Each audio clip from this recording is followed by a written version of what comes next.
সবুজ ধানক্ষেত আর কাঁচা রাস্তায় ঘেরা একটি ছোট্ট গ্রাম। সেই গ্রামেই থাকতো রবি নামের এক ছোট্ট কিশোর। রবি খুব চঞ্চল, সারাদিন বন্ধুদের সঙ্গে খেলাধুলা করে বেড়াতো। পড়াশোনা বা বাড়ির কাজে তার কোনো মনোযোগ ছিল না। সবচেয়ে বড় কথা, সে কাউকে সাহায্য করতে একদম পছন্দ করতো না। রবির মা প্রায়ই বলতেন, রবি, মানুষ তখনই মানুষ হয় যখন সে অন্যের পাশে দাঁড়ায়। কিন্তু রবি হাসতে হাসতে বলতো, মা, এইসব বড়দের কথা, আমার এইসবের কোনো সময় নেই। একদিন সকালে রবি মাঠের পাশ দিয়ে হেঁটে যাচ্ছিল। হঠাৎ সে দেখল গ্রামের এক বৃদ্ধ মানুষ শম্ভু কাকু মাথায় ভারী বোঝা নিয়ে ধীরে ধীরে হাঁটছেন। তার কপালে ঘাম আর পা কাঁপছে। অনেকেই পাশ দিয়ে পেরিয়ে গেল, কিন্তু কেউ থামল না। রবি প্রথমে ভাবল, এটা তো আমার সমস্যা নয়, আমি তো খেলতে যাচ্ছি, আমার কি, কেউ পারলো কি পারলো না। সে কয়েক কদম এগিয়ে গেল।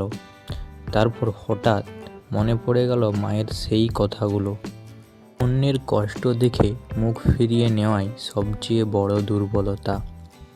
রবি তারপর থেমে গেল।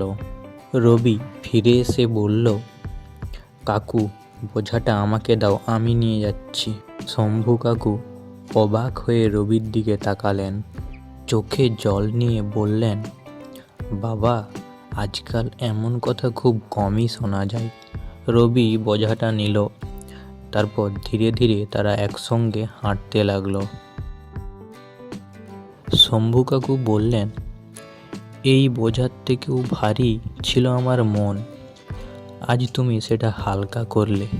এই কথা শুনে রবির বুকটা কেমন যেন ভরে উঠল। সেদিনের পর থেকে রবি বদলাতে শুরু করলো। স্কুলের বন্ধুদের সাহায্য করত, পাড়ার ছোট বাচ্চাদের পড়া বুঝিয়ে দিত, আর বাজার থেকে ফিরতে মাকে সাহায্য করত। গ্রামের মানুষ অবাক হয়ে বলতে লাগলো, এই রবি কি সেই আগের রবি?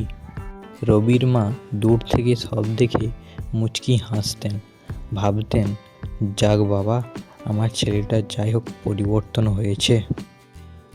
একদিন শম্ভু কাকু রবির বাড়িতে এলেন। এক মুঠো মুড়ি আর এক টুকরো গুড় হাতে দিয়ে বললেন, বাবা, এটা বড় কিছু নয়, কিন্তু এতে অনেক ভালোবাসা আছে। রবি হাসতে হাসতে বলল, কাকু, আমি আজ বুঝেছি, ভালোবাসা দিলে কখনো ফুরায় না।